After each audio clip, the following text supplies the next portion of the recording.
So in general, self-promotion is a positive thing. Definitely. And give me 2 reasons why it's positive.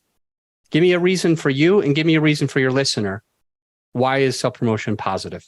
I'll start with the listener by saying for the listener, they then know, wow, this could help me in my life, or it could give me an idea. Maybe it's entertaining, but it's going to amplify their life and benefit them. And so that's where it's going to benefit the listener.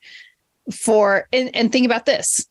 This episode right now is coming back because we self-promoted, right? These episodes that we created before, and listener, you reached out and now we're serving you again.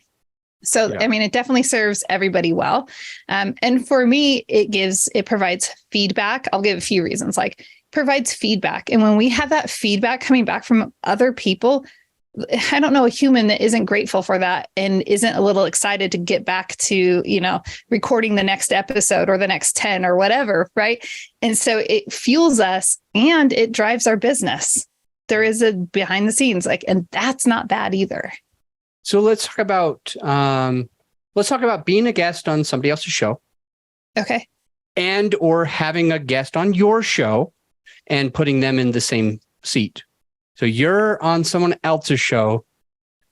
Should we or should we not find a way to let the listener of that other person's show know about something that could also serve us, like our own podcast being an example, or our own coaching service, for example?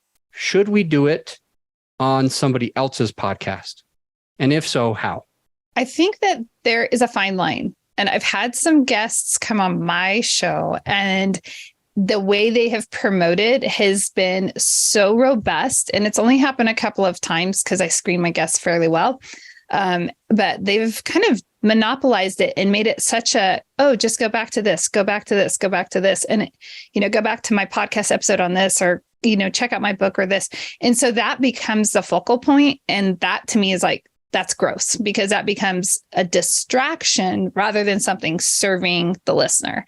So when a guest is on the show and it's serving the listener, it's that genuine aside. And I always ask guests on my show, I'm like, hey, is there anything you do want to promote? Anything we should highlight throughout our conversation?